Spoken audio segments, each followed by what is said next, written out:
Today's video, we're going to be checking out the Marvel Legends series, Marvel Studios, the first 10 years. This is Age of Ultron's Hulkbuster and the Hulk.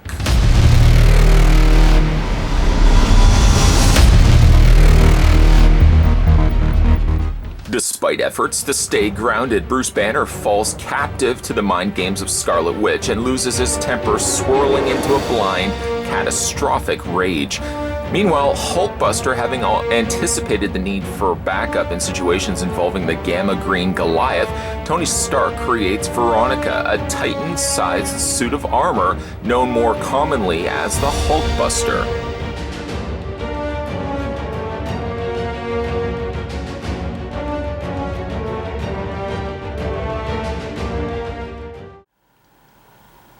Did you also know that when you buy this particular set, it comes with a complimentary carryout? No fooling, this box weighs about the weight of a small infant. Okay, I'm making up the carryout, but it might as well come with a carryout. This is a heavy box. Let's figure out how tall the figures stand, and then we'll have a look at the figures themselves. We'll go right to the top of the Hulkbuster. That's about right. That's about right. You're looking at 10 inches. Let's switch that over to centimeters. Centimeters, you're looking at 25.5 centimeters in height. That being said, let's go ahead and take on the Hulk. The Hulk, putting it right to the top of his head, finding the hold button. They really should have actually moved the hold button to a different section on the tape measure, but I digress. There we go. The Hulk stands at 8 inches in height, or in centimeters. You'd be looking at 20.3 centimeters. Why don't we first have a look at the Hulk here. Now, most of these figures generally are a case where you get a previously released figure and slightly maybe a new paint swap, or in the case of Hulk here, you get a brand new head sculpt, and then you get a brand new character. Here, you're actually getting two characters that have already seen light of day. This was the Age of Ultron Hulk. This back here, actually, was the Build-A-Figure Hulkbuster, which is actually pretty cool, and I'll talk about that in a second. But before we do anything, I want to focus some efforts, some crucial efforts, looking at the Green Goliath, who I might also add is much more screen accurate than the previously released one. This would be a segue right here that I would insert, bring in the one that I had before. Unfortunately, I parted ways with some of my Marvel Legends, my previous waves of Marvel Legends, but the other one was much more vibrant green. This one, by contrast, I think definitely fits the bill as a much more accurate read to the way the Hulk looks in the movie. Not even so much Age of Ultron, but I would say like all of the Marvel Universe films all seem to have a Hulk, I think, a little bit closer to this proximity. Green could be maybe just a slight hue higher, but I definitely think that this is a much more accurate read. Especially like his trunks. I feel like this is a closer look to Hulk's trunks as he actually had it in the film, and not the more blue colored trunks that he had initially. So what we get here for offerings from the folks over at Hasbro is a brand new head sculpt. A screaming, slightly trance-induced Hulk, who of course now has to get taken out by the Hulkbuster. We'll talk about him in a second. Some additional information about this particular figure: you got a brand new head sculpt. The other one had a closed mouth with some gritting teeth. I actually like this one quite a bit. I know that this specific one is the one in which he is, raging out. So of course things such as veins start making appearances here where they wouldn't have made appearances before. I would actually have loved to see this figure as well get the non-induced hypnotic trance of that of Scarlet Witch, and remove the veins all in their entirety, and remove the shading around the eyes and take that out, and actually just use this as a permanent fixture for a Hulk. I suppose I could still really do that, because it is a glorious head sculpt. I really like this head sculpt quite a bit. The additional almost pinkish colors that have been added around the area in which his eyes are. His eyes, I don't know if you can see it or not. The irises are actually red. The pupils, however, still remain black, but the irises are a nice shade of devilish red. The mouth open is a nice touch. Again, I love this new head sculpt. The veins on the sides can only be chalked up to simply painting them. However, the veins on the biceps and the shoulder area here are actually sculpted in. A nice little, we didn't have to do that, we simply could have just painted that in, but I'm glad they actually did. Again, a really nice looking Hulk. He's got the coloring accurate, I think, to more of the films. Again, the green could be just a slightly off color, but I think this is a more accurate color to how he had it in the films. Of course, when he is in this state, his coloring is a little slightly off as well. The trunks have the same carryover. There's really nothing different to this figure except for the new head sculpt. So the pants still have the nice texturing there that's been added on the interior, and then you've got the striping. I'm more of a purist. I kind of like the ripped, shredded pants myself, as opposed to these kind of Nike jogging pants, these fit elite pants. But they've got some nice black added in there as well, just some extra film accuracies that go certainly a long way. The pants, unfortunately, are painted, so down here, there's really no divide between the end of the pants and the start of Hulk's mammoth calves. I would certainly say he's got a case of cankles here, where the calves have gone right to the ankles and very little stoppage in between. Big giant feet go on the green Goliath. You've got some peg holes on the undersides of his feet. A very bulky Hulk, as accurately as he should be. Poseability on this guy, his head rotates all the way around. He has the upper torso ball joint, so you can rotate that back and forth, up and down. He's got the universal joints on the arms, a pin and socket joint to be more exact. That hinges the arms out, as well as you can rotate the arms all the way around. It's so strange. I'm talking about the Hulk here, and meanwhile looming in the back here is a giant behemoth of the Hulkbuster. So it's so strange. It's like he's watching me, telling me what I should be doing. Swiveling on the bicep, he's got a double hinge on the elbow. You unfortunately can't clear as much of a hinge as you certainly would love to get. That's about as much as you're going to get. It's sort of smell my armpits sort of Hulk pose. That's about to the extent of what you're going to be getting for the elbow joint. Hands rotate all the way around, and a hinge back and forth. Moving further down to the torso, well, like I said, he has the upper torso ball joint. Doesn't have anything in the waist. Does have a hinge joint in the universal joint in the leg area there. Legs move forward and back. Swivel cut on the top of the thigh, double hinge on the knee. And as for the feet, you've got the ankle rocker and a hinge back and forth. And there, ladies and gentlemen of the jury, is a pretty impressive looking Hulk. Granted, yes, he is reused from before.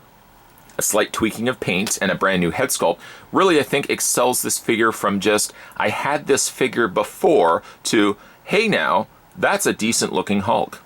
That is a decent looking Hulk. We'll move him just to the side. Let's have a look at the very heavy, this is the Hulkbuster.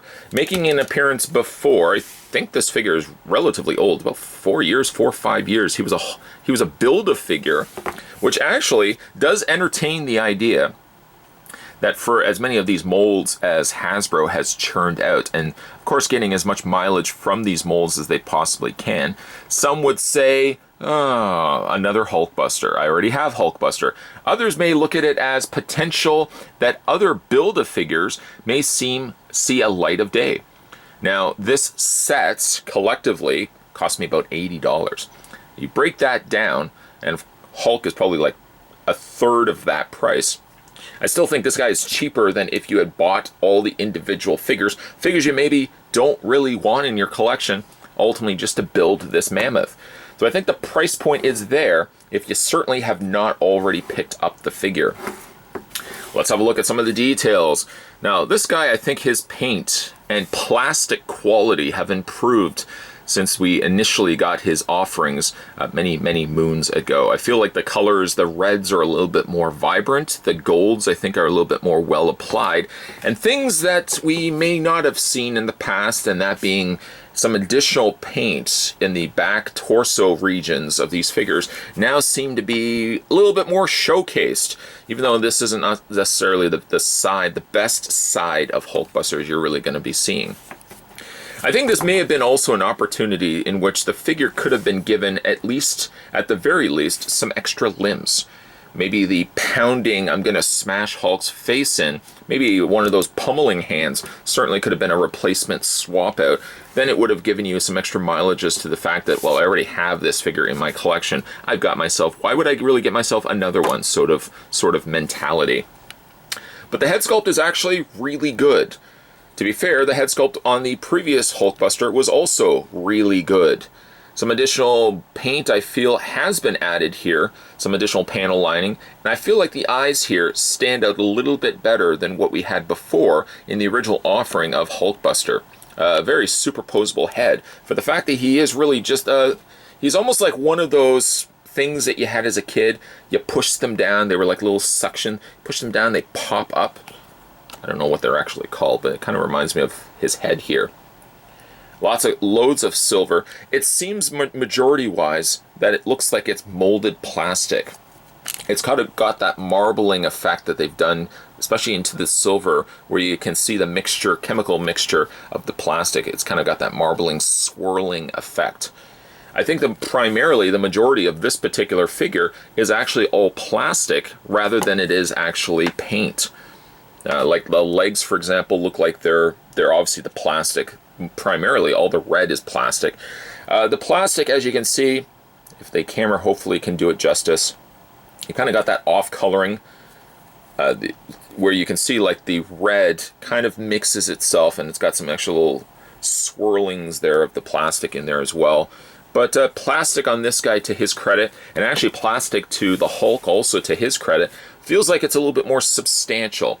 I don't feel like I'm picking up necessarily like Ronin, for example. Ronin, I felt felt really cheap in plastic. I feel this one on the opposite end of it, and it may just stem from the fact that he's a bigger, bulkier figure, but I feel like the plastic is just a little bit better on this guy. Poseability on the Hulkbuster, his head rotates all the way around. There we go. Hinges up and down. You can also rock it back and forth.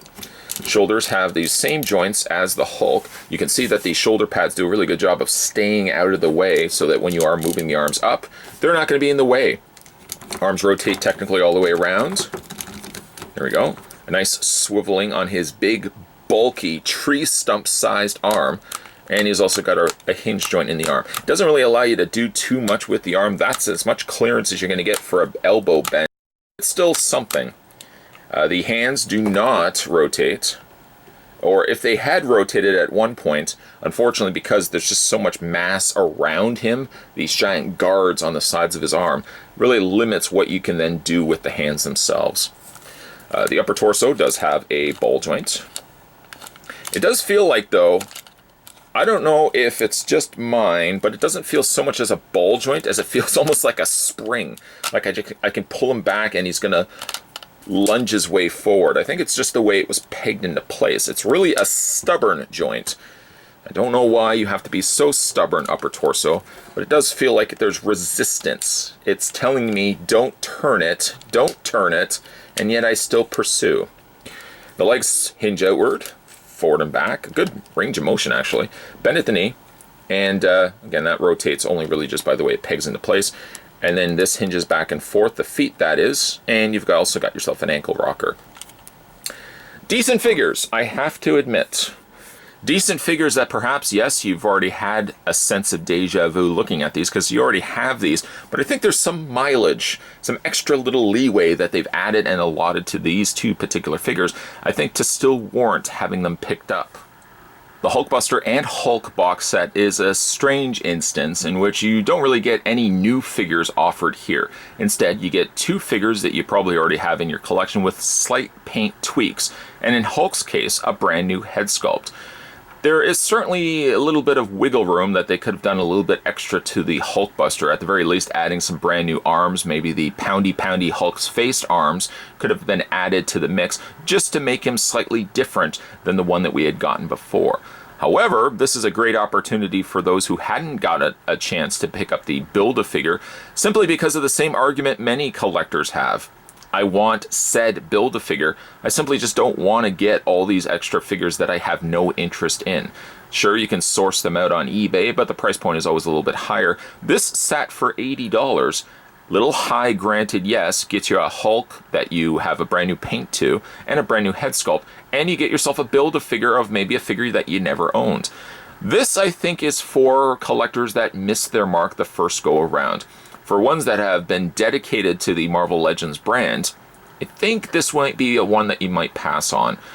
Unless, and at the very least, unless that you like the notion of Hulk with a brand new head sculpt, which I do, a brand new paint, which I do, and maybe the option that you could customize the Hulkbuster, maybe doing a little bit of extra damage, wear and tear to the suit itself.